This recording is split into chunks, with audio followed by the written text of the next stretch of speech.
And now at this time, I would like to introduce Professor Scott Mora from the Department of Civil and Environmental Engineering to come to the stage to offer a toast to help us honor this year's Young Alumni Initiative Award recipient, WattTime. So here's Professor Scott Mora. So by way of introduction, my name is Scott Mora. I'm a professor in civil and environmental engineering. I've been at University of California, Berkeley for 5 years, but I was also an undergraduate here and in the Cal marching band. Any marching band members here?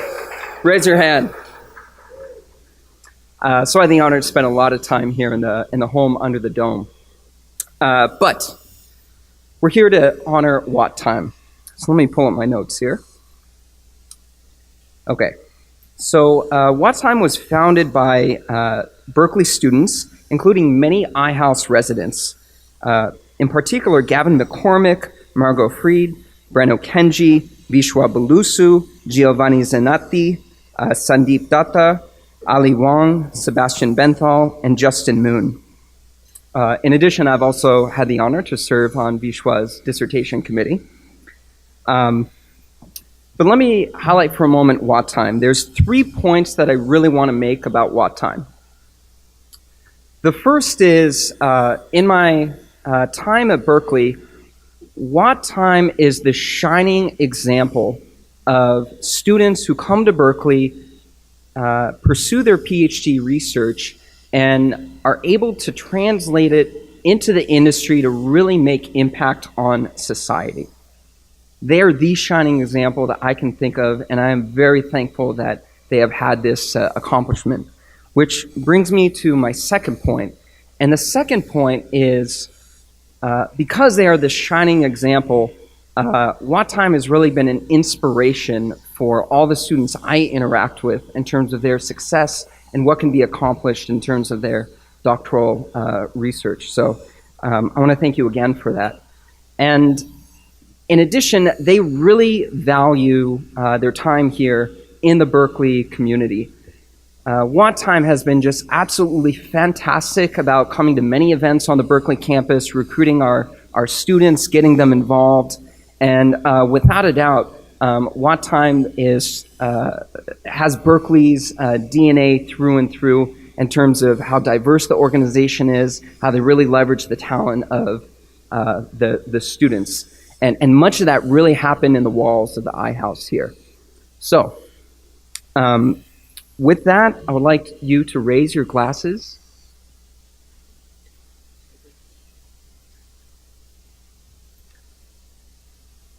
So please raise your glasses to WattTime, the awardees for the Young Alumni Initiative.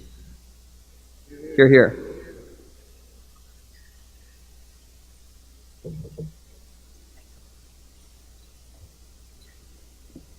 Thank you, Scott, for your meaningful words in honor of the original WattTime team from iHouse, and you'll be able to hear from them right after dinner. So I'm now privileged to introduce Jason Patton, my colleague, Chief of iHouse Operations and Director of the Robertsons Center for Intercultural Leadership.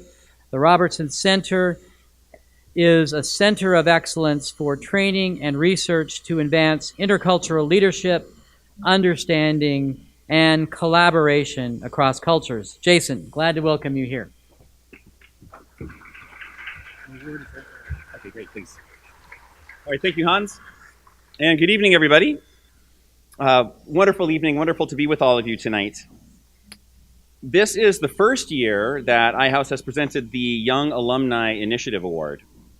Now, educators, I think at all levels, dream of our students taking the knowledge that they gain in the classroom and going out into the world and making a positive difference for the world. And then at iHouse, we especially dream about our residents taking the experiences that they have meeting and becoming friends with people from other cultures out into the world and using those skills to make the world a better place. And our awardee, the recipient of this initial Young Alumni Initiative Award, couldn't be a better example of that. The idea for WattTime, and you'll hear in just a moment, you'll hear quite a bit more about WattTime and what they are up to. But the idea for WattTime was nurtured here at iHouse. WattTime has become a revolutionary tech startup. and a nonprofit that produces cutting-edge technology to fight climate change, clean up the power grid, and also to empower energy users. Now it is a movement with over 200 activists, volunteers, and professionals that believe in giving people the freedom to choose their electricity provider. I am honored to bestow the Young Alumni Initiative Award to the original WattTime team members who are here, who come from iHouse and are here with us this evening. Gavin McCormick, Margot Fried, and Vishwanath Bulusu. So I'd like to invite the three of you, please, to come up to the stage right now and accept your award.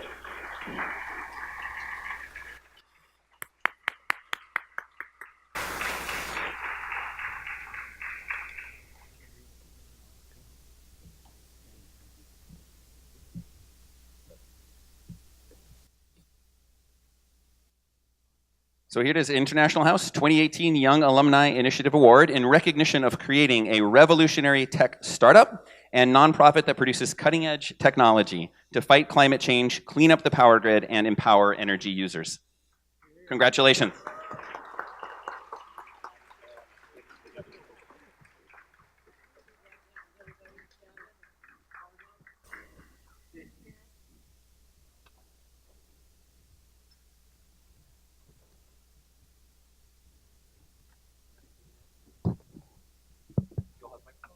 Yes. Hello. So Gavin, we thought we'd begin, before we get into our Q&A here, just to invite you to spend a couple of minutes introducing everybody here this evening to WattTime. Thanks. It is a famously complicated concept, so I'll do my best in 2 minutes. WattTime is an electricity technology. I like to think of it like this. If you look at these lights, what is the power plant that provided the energy from these lights? If we were to flip the light switch, what would actually happen? A little known fact is more and more often, if you flip off a light switch anywhere in California or France or many of the world's power grids, it actually doesn't help the environment anymore. It's more and more common that we have so much renewable energy worldwide now that actually we don't need to be saving energy at particular moments. And so WattTime is based on this very unusual idea that we all think that for the environment what we should be doing is saving energy. But more and more, it's actually possible to say, all right, if I flip this light switch, what kind of energy is it? And it's more and more possible to say, is it the kind that fits my values? Am I turning on a coal plant or am I turning on a windmill? And so WattTime is born out of some research here at UC Berkeley that I was involved in to detect what kind of energy you're getting at what time.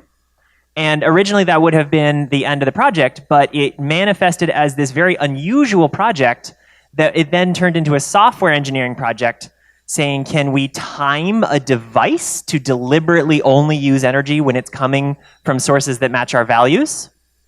And then it turned into a legal project saying, could we conceivably have a government regulation that incentivizes the use of such technology? And then it became an accounting technology, changing how organizations count their carbon footprint. And over time, WattTime, I think, has metastasized from this small student project into a new way of measuring emissions across a wide variety of corporations, tech organizations, and now governments. Wow, that's a wonderful, quick, efficient summary of WattTime. I mean, as a layperson, it's been just so much fun learning about what you've been up to, and as somebody to whom iHouse is near and dear, it's been fun to learn about the role of iHouse in all of this. So Gavin, you once said that WattTime could only have been founded at iHouse. I'm wondering if you can say a little bit more about what you mean by this.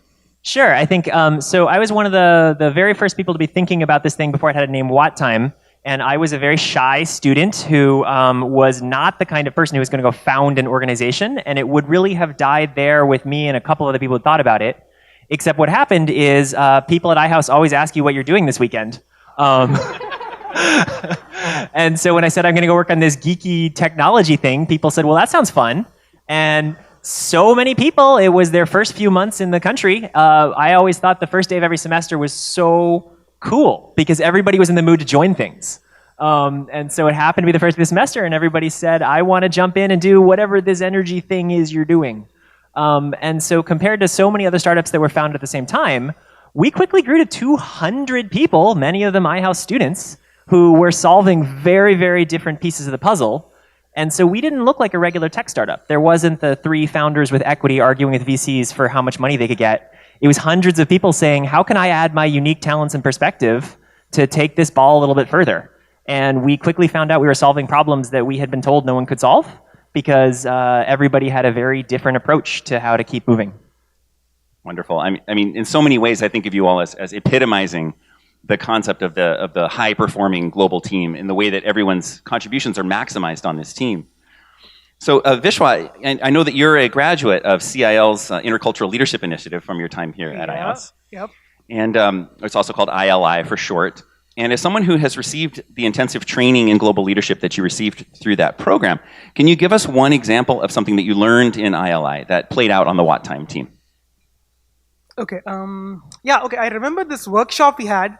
It used to be called the Leadership Colors workshop, and they would teach us about the fact that different people in an organization have different leadership styles, which match with certain colors, right?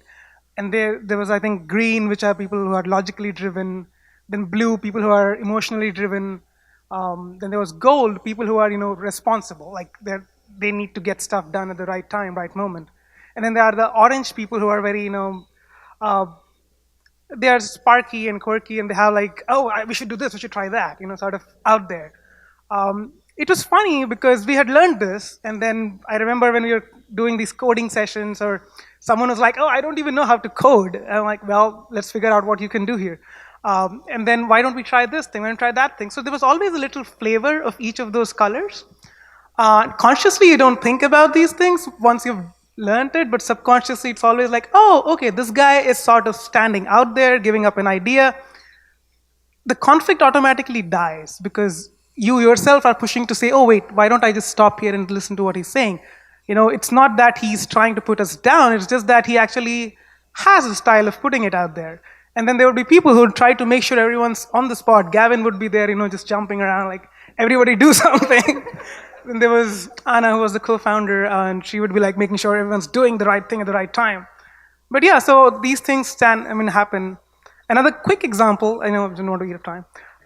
So Joe was my mentor at that time, Joe Lurie, and he used to say something which, I always had with me, and in WattTime's early days, it happened quite a lot. And he would say, that stand out and make it real. And that's exactly what WattTime did. We stood out with an idea which people were like, I don't know if it'll work or not. And then Gavin went ahead and made it real. So, all right, thank you, Vishwa.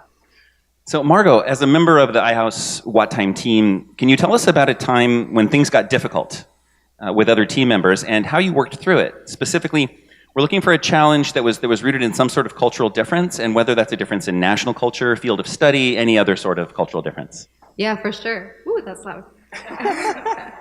It's interesting because for me, the WattTime experience was actually all cultural difference. I remember when Gavin first asked me to join the hackathon to start where WattTime started, I was like, well, I'm not a hacker.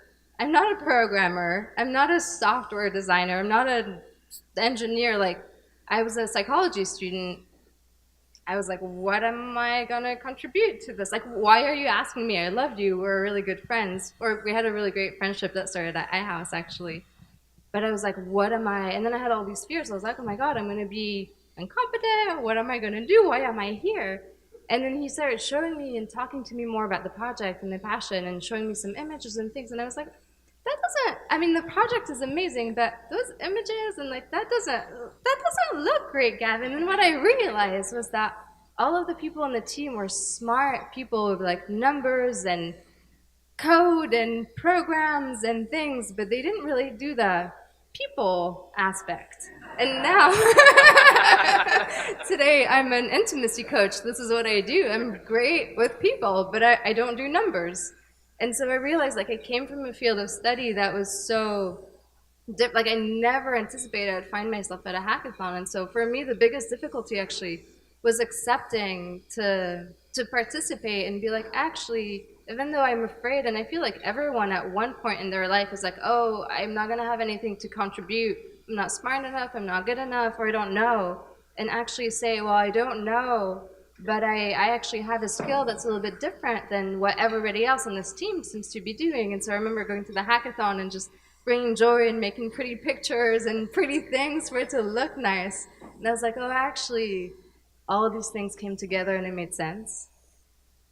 I love the surprise that can come from recognizing what team members can contribute when we take the time and the effort to do that. So Gavin, I'd like you to build on that a little bit here, because I've heard you say that being trained in working with international diversity, as you were here at iHouse, is good training for working with diversity of different fields of study, and presumably different professional fields as well. And I'm wondering if you could elaborate on this for everybody here.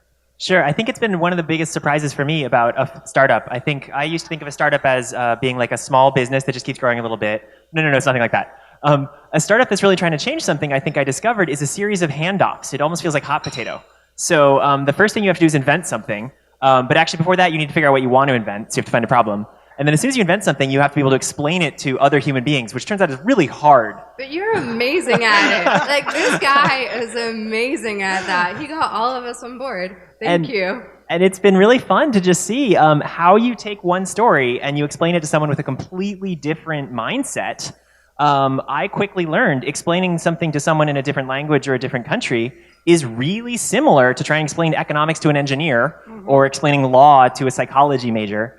And what I quickly found is that I loved Margot's story where she wasn't sure she could add something, because it was so common that somebody would come in with a new field and they would say, oh, you don't need a lawyer.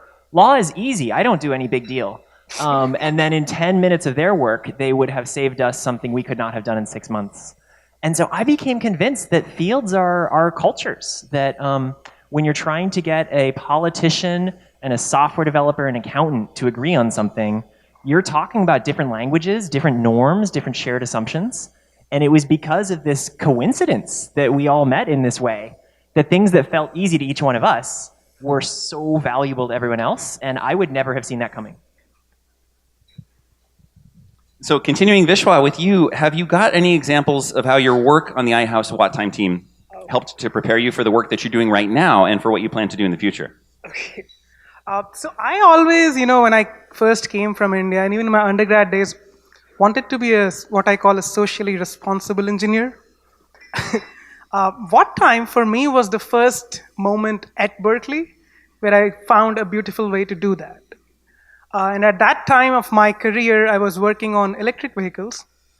And working with Gavin, I got interested in a very big field, which is called behavioral economics. And he's a guru at that, compared to us at least. And that got me thinking about this whole idea of automation and consumer response to it, which eventually led me to work with drones for urban operations. And so in terms of what I'm doing now, that took me to NASA, where we are sort of building the next generation of urban airspace in a way that we can carry people and goods in an energy efficient way across a city without you jumping on big aircraft. But yeah, so that's where it took me. I guess. So, sorry. No, it's great. I mean, I love it. You never know, right? Yeah. Something like this happens, and you just never know where it could possibly lead you. And it's going to be really fun watching where you take your career also, Vishwa, and other contributions that you'll make. So final question is for you, Margot. And I heard a rumor that you made a bet a few years ago. Was it just you and Gavin? Was it just the two of you? It was me, Gavin, and Brenno, another friend of ours. Okay, and can you just tell everybody here about that bet and how it all turned out? Happily, because I won, and I love winning. So the bet was, I think it was one of these days, so Gavin, Brenno, and I were starting to become really good friends. We would almost every day meet in the dining hall and just have lunch together and share our passion, and we were becoming good friends. And I think one day, Gavin was having some kind of existential crisis that you get when you live in an international house and all of your friends live in China and India and somewhere, and you're here for 6 months or a year, and then you leave, and it was does this matter? Are we still gonna be friends? What's gonna happen? And I was like, you know what? I bet you in 5 years from now, we are still gonna be friends. And then he was like, oh, I don't know, maybe. He was like, sure, I'll take the bet, but I don't really, he didn't believe it. But I was like, oh no, I am gonna be your friend in 5 years. And actually, this year is 5 years. I win! Gavin, pay up. Pay up. That's all the time we have with you this evening. Thank you all so much for inspiring all of us. And please, everybody, help me express our collective thanks to WattTime. Thanks for having us. Thank you.